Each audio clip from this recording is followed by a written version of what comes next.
یعنی جشن آزادی سے مراد یہ تھوڑی ہے کہ ہم اسلام سے آزاد ہو گئے یا اللہ اور رسول کے احکام کے پابند نہ رہے بلکہ آزادی مل گئی جو چاہو کرو، یہ نہیں ہے۔ بلکہ جب بھی کوئی نعمت حاصل ہوتی ہے، آزادی یقیناً نعمت ہے اللہ پاک کی کہ ہمیں ایک آزاد وطن اللہ کریم نے عطا فرمایا، تو اس کا شکر ادا کرنا چاہیے، نہ کہ ناشکری۔ تو گناہ کے ذریعے شکر ادا نہیں ہو سکتا، وہ شکریہ ادا کرنا نہیں ہے، بلکہ ظاہر ہے کہ یہ ایک طرح کی ناشکری ہے، کفران نعمت اس کو بولتے ہیں۔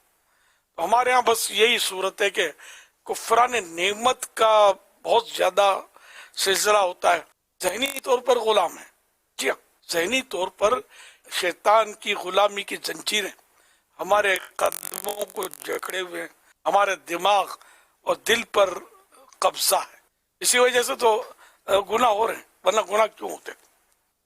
شکر ادا کرتے تو اللہ پاک ہمیں اور دیتا، قرآن کریم میں لَإِن شَكَرْتُمْ لَأَزِيدَنَّكُمْ، تم شکر ادا کرو گے اللہ مزید دے گا، زیادہ دے گا۔ لیکن ہم تو مطلب یعنی کہ آزاد ہونے کے باوجود ذہنی طور پر آزاد اپنے آپ کو نہ کر پائے، افسوس۔ تو اس وجہ سے آزادی منانے کا انداز یہ بالکل یعنی کہ غلط رخ چلا گیا۔ ہونا یہ چاہیے تھا کہ سجدہ شکر کرتے، شکرانے کے لیے نماز پڑھتے، قرآن خوانی کرتے، نعت خوانی کرتے، اللہ پاک کا ذکر کرتے، اس کے ذکر کی محفلیں سجاتے۔ لیکن یہ کہ اب میوزیکل پروگرام ہوتے ہیں، بھنگڑے ڈالے جاتے ہیں، ڈانس ہوتے ہیں، اور طرح طرح کے وہ باجے یہ بجائے جاتے ہیں، تو ظاہر ہے کہ یہ شکر ادا کرنے کا طریقہ نہیں ہے۔ شیطان نے یہ بھی دماغ میں بٹھا دیا ہے کہ یار خوشی کے موقع پہ سب چلتا ہے، خوشی کا موقع ہے، چلتا ولتا کچھ بھی نہیں ہے سوائے اللہ اور رسول کے حکم کے۔ اللہ اور رسول کا حکم چلتا ہے، ہماری مطلب اپنی جو لوجک ہے یا اپنی من گھڑت حکمتیں ہیں یہ نہیں چلتی۔ تو اللہ پاک نے تو جو کام ہمیں منع کیے ہیں اس سے بچنا ہی ہوتا ہے، تو شکر اسی طرح ادا ہوگا۔ تو اب یہ کہ جیسے کہ بس خوشی کے موقع پر تو اچھلو کودو، گانے بجاؤ، ناچو، بھنگڑے ڈالو، لوگ گیت گاؤ، لوگ ناچ کرو، تو بھی وہ قومی ناچ ہوتے ہیں تو قومی بھنگڑے ہوتے ہیں، پتہ نہیں کیا کیا لوگ ہم اپنے اپنے طور پر یہ نکال لیتے ہیں۔ تو ہم تو مطلب اللہ اور رسول کے احکام کے ہمیشہ سے پابند ہیں اور ہمیشہ پابند رہیں گے، ہم آزاد نہیں ہو سکتے، ہم مسلمان ہیں، الحمدللہ مسلمان ہیں، تو ہم یوں آزاد نہیں ہیں۔ اللہ کے پیارے پیارے آخری نبی صلی اللہ علیہ وسلم کا فرمان عبرت نشان ہے، دو آوازیں دنیا و آخرت میں ملعون ہیں، دو آوازیں ایسی ہیں جن پر دنیا و آخرت میں لعنت ہے، لعنت کی گئی ہے۔ وہ کون سی آواز ہے؟ نعمت کے وقت باجے کی، خوشی حاصل ہو، نعمت حاصل ہو تو باجا بجانا، میوزک بجانا، باجا بجانا، باجے کی آواز، اور مصیبت کے وقت رونے کی آواز، جو نوحہ کرتے ہیں پھوٹ پھوٹ کر چیخ چیخ کے مصیبت کے وقت روتے ہیں، نوحہ کہتے ہیں اس کو، جسے مرنے والے پر عام طور پہ جو نوحہ ہوتا ہے کہ اس کی جھوٹی تعریفیں کرتے ہیں، تعریف میں جھوٹے مبالغے کرتے ہیں اور پھوٹ پھوٹ کے روتے ہیں، اس کی ممانعت ہے، اور جھوٹی تعریف تو ہے ہی گناہ۔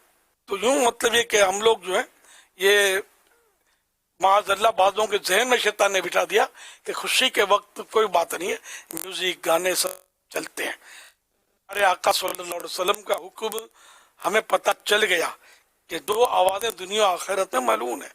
ان میں پہلی بات وہی ہے کہ نعمت کے وقت باجے کی آواز، تو یہ میوزک کی آواز، یہ گانے باجے اور یہ جو ڈھولک ڈھول ڈھولکیاں یہ سب جو شادیوں میں بجتی ہیں یا جشن آزادی میں بجتی ہوں یا ہیپی نیو ایئر جو منایا جاتا ہے اس میں بجتی ہو یا کسی بھی صورت سے بجتی ہو، بجائی جاتی ہے، تو یہ گناہ کے کام ہے۔ اور ہمارے یہاں تو ہر چیز میں باجے گاجے لگے ہوئے، بچوں کے چپل میں بھی باجے ہوتے ہیں، بچہ سوتا ہے، پہلے ہم لوگ کوئی زمانہ تھا ہمارے یہاں جب بچے سوتے تھے نا تو مائیں لوری سناتی تھی، اللہ اللہ لا الہ الا اللہ، یقین مانے مائیں یہ سناتی تھی بچوں کو. اب بھی مذہبی گھرانوں میں نام نیاد مذہبی نہیں ہے، نام نیاد مذہبی گھرانے بہت زیادہ ہیں، کہلاتے مذہبی ہیں، ہوتے نہیں ہیں. جو واقعی مذہبی گھرانے ان میں میوزک کا کیا کام ہے؟ تو ان کے یہاں ابھی یہ لوری مائیں سناتی ہوں گی اور بچوں کو سلاتی ہوں گی. ہم دعوت اسلامی والے بھی بچوں کو گانے بجوں سے دور رکھنے کی کوشش ہوتی ہے، خواہش ہوتی ہے، اور بچوں کو اللہ اللہ اللہ یہ سکھاتے ہیں. اور ہمارے یہاں تو بعض اوقات 2 4 4 دن کے بچے، مہینے کے بچے، 15 دن کے بچے پہلے اللہ اللہ بولتے ہیں. اس کی بارہا اسکرین پر ماشاء اللہ اس کے مناظر دکھائے جاتے ہیں کہ دیکھو بچہ دودھ پیتا بچہ پڑا ہوا، اس کو اور کچھ ہوش نہیں ہے، اس کے منہ سے اللہ اللہ نکل رہا ہے. یہ آپ دعوت اسلامی کے ماحول کے بچوں کو دیکھیں گے کہ الحمدللہ ایسا نکل رہا ہے. اور اسی طرح جو مذہبی گھرانے کے لوگ ہوتے ہیں ان کے بچوں میں بھی یہ دیکھا جائے گا الحمدللہ. تو یوں بچوں کو مطلب اب تو گانے سنائے جاتے ہیں، اس کے اوپر کچھ کھلونا وغیرہ لٹکا ہوتا ہے جھومر ٹائپ کا، اس سے میوزک چلتا ہے اور بچہ میوزک کی آواز میں سوتا ہے. پہلے اللہ اللہ سن کر بچہ سوتا تھا، اب نظام بالکل الٹ پلٹ ہو گیا ہے. افسوس ہمارے یہی مطلب گناہوں کی وجہ سے، ہماری ذہنی غلامی کی وجہ سے